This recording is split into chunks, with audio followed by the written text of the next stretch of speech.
on board or you lose Willow. See what happens when you take a chance. I'm having a hard time trusting the news myself. One way or another, your dead will be paid. If this is some kind of a fling, it has to stop. I was never at Cyrus's cabin, and I can prove it. Drew, perfect role model for what not to date. Honestly, he's just the epitome of toxicity. How are they even making charges without a body? How do they even know a crime's been committed? Classic. But don't worry, Jocelyn will eventually step up. Jason is family to her after all. Jack seriously messed up thinking Jocelyn's weak or scared. Wait until the truth comes out. Once it does, please just send Jack packing. The new Jack has no spark with Carly, and when Carly finds out how he used Jocelyn to investigate Cyrus, and look how well that turned out, their relationship will be over. Here's the thing, this whole mess, totally Brennan's setup. He's trying to take down Jason. No, wait, he's trying to use Jason to take down Sunny. Brilliant, right? He manipulated Carly and Joss like pawns. Carly's too trusting, Joss is ridiculously naive, and Jason's the one who always ends up paying the price. Oh, and let's not forget Drew. He'll never back up Jason. So how did they get 2 strands of hair? If Joss comes forward, it could clear everything up. But Carly's the one to blame here for getting tangled in this mess. And here's the kicker. Jack originally wanted Jason to work for him. But now, it looks like he's setting him up for Cyrus' death, probably as revenge because Jason refused to join his little crew. Nice guy, huh?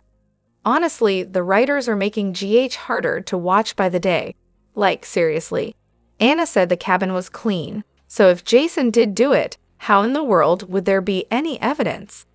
After that little conversation, Nina better come clean to Willow about everything. And while she's at it, shut Drew down, because let's be real, Willow would be so done with him once she hears the truth. Jason, you might be holding your breath for Drew to give you an alibi, but you're seriously mistaken if you think that's happening. Why aren't they even looking at Brennan, though? Seriously. Bottom line, Brennan set all of this up. Jason's innocent. Drew's going to screw him over, and if Joss doesn't come forward, she's the one who'll be left holding the bag. She needs to tell the truth and everything will be cleared up. But oh right, aside from those 2 hairs, everything else, perfectly clean, so convenient. Hello everyone, welcome back to my channel, Messy Syrup. It's me, Abby, here. I hope everyone is having a wonderful day. Keep watching, so let's dive into today's video. So Jack's clearly got 2 goals here. First, he's desperate to get Jason into the WSB, even though Jason's turned him down like, what, 100 times. Now Jack's trying to trap him into saying yes. Classic move. And second, he's banking on Joss keeping her lips sealed about what really happened, because apparently, if she does, she's agent material. Yeah, sure. If Joss were to spill the truth to Anna, Anna would probably protect her. I mean, who wouldn't want to take down Cyrus for good? But we all know Anna can't go public with everything, especially if it involves all of Cyrus's victims. Who even knows where Brennan stashed the evidence after he cleaned house? Carly really needs to figure out what Jack is up to, if she doesn't already. As for the cabin, okay, it's spotless, except for a random hair that must belong to Jason. Really? His hair doesn't even move. The man has the most pristine head of hair on the planet, and now it's just falling out all over the place. Please. And of course, Jason was with Drew trying to make amends when Cyrus met his end, but Drew's probably going to lie to Anna and claim he never saw him. No surprise there. I've never trusted Brennan, and I'm not about to start now. He's clearly playing Carly and getting close to her because he thinks he can take Sunny down through her. If that's not shady, I don't know what is. Jason's got one job when it comes to Drew: take him down. Drew's a total scumbag, and there's no way he's giving Jason an alibi. As for Jack, yeah, I'm pretty sure he's setting Jason up with that hair at the cabin. Fingers crossed Carly figures it out and Joss finally comes clean. Wow, where do I even begin with this? Seriously, the writers need to get a grip on reality. 2 strands of hair in a cabin, no body, nothing linking it to Cyrus, and they act like it's some groundbreaking discovery. Really? It's literally 2 hairs. Are they planning on locking someone up for losing a couple of strands? And let's not forget, there's 0 proof Cyrus was ever even near the cabin. Come on, writers, get a clue. If Brennan ends up setting up Jason, and Joss doesn't come clean, I'm seriously going to lose it. I'll cancel Hulu, throw in the towel, and just pretend this whole mess never happened. And don't even get me started on the Nina and Sunny fiasco. I barely survived that dumpster fire. Oh, we knew this was coming, didn't we? I really hope Jocelyn will snap out of it and realize Jason has always had her back. But no, let's let Brennan destroy her life instead. That's definitely a much better choice. And here's the kicker.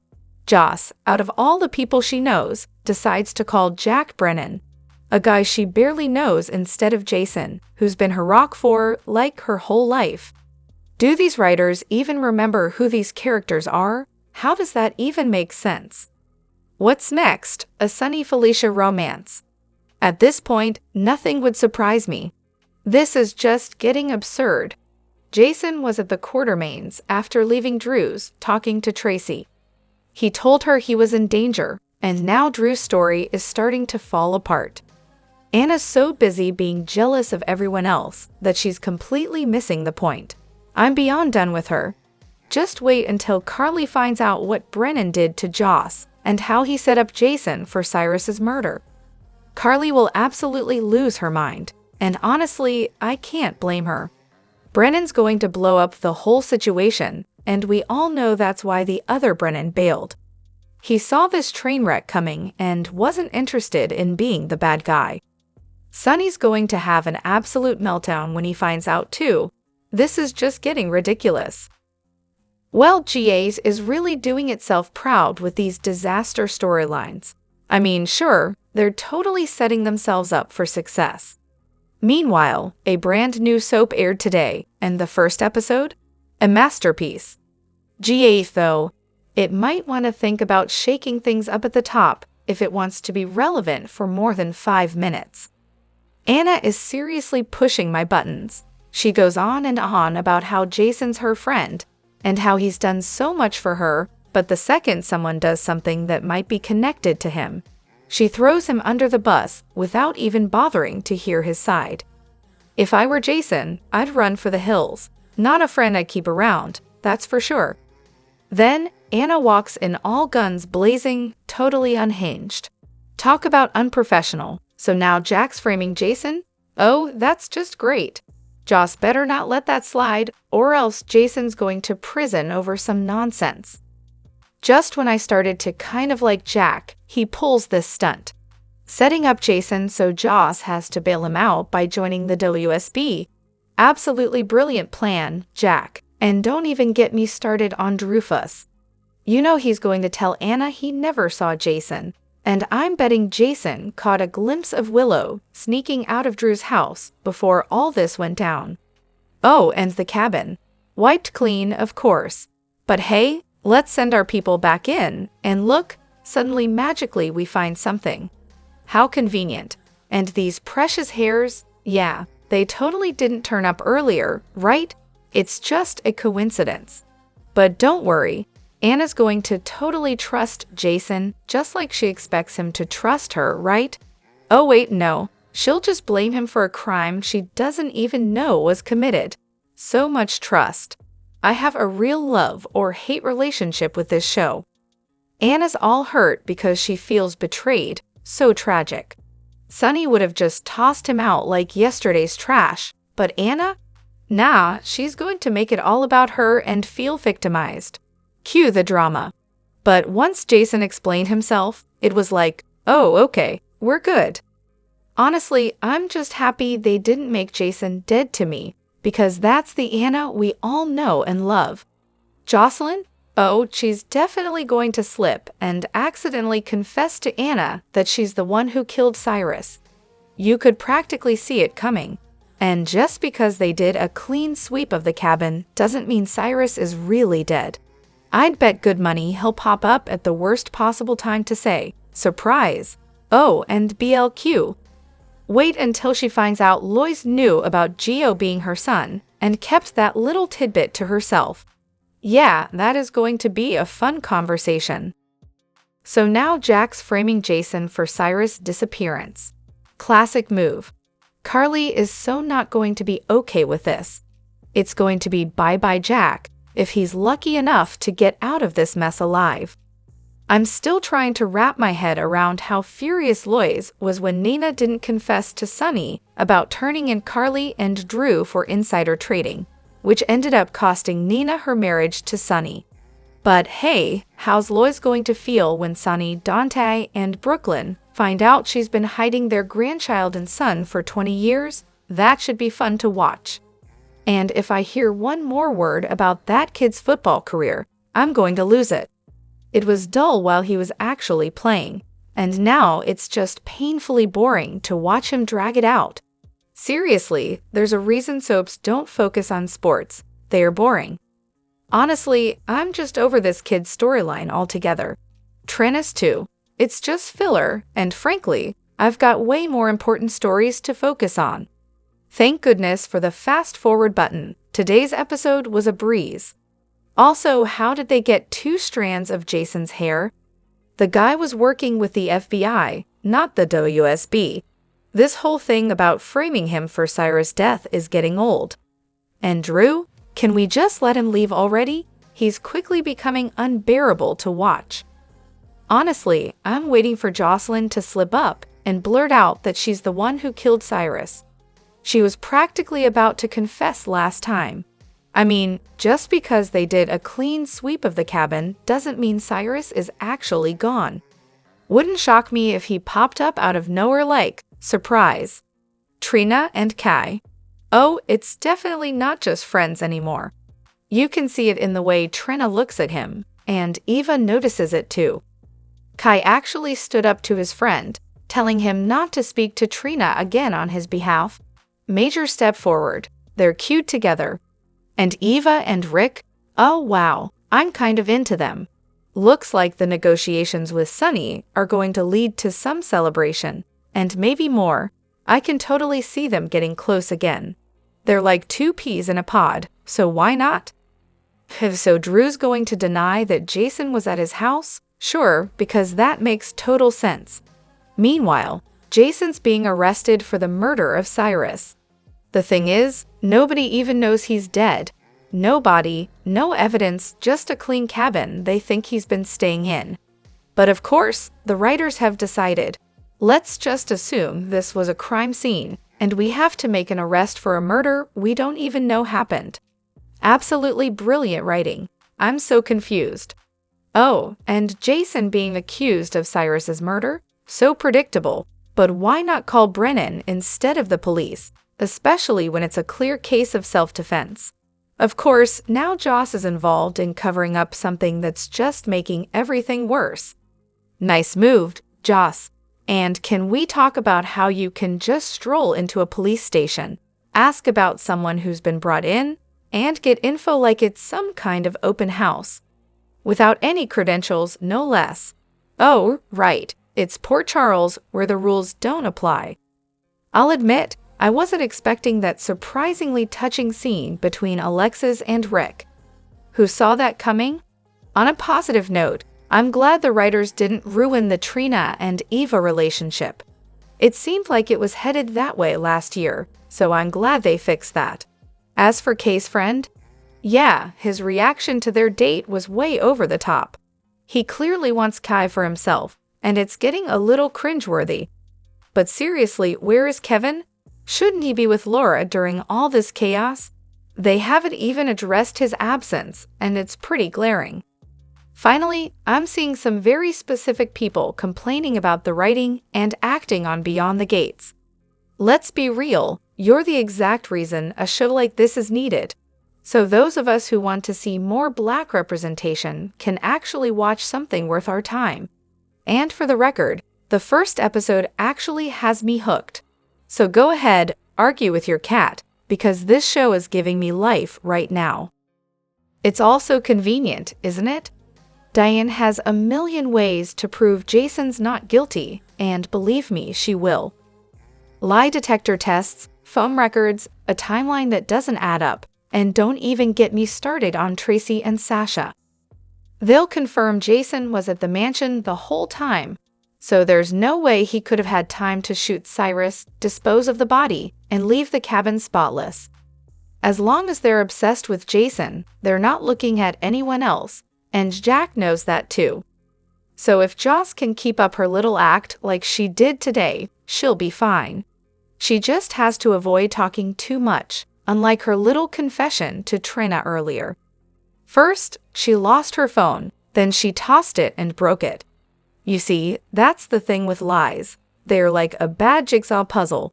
You can't just forget the pieces you've already put together.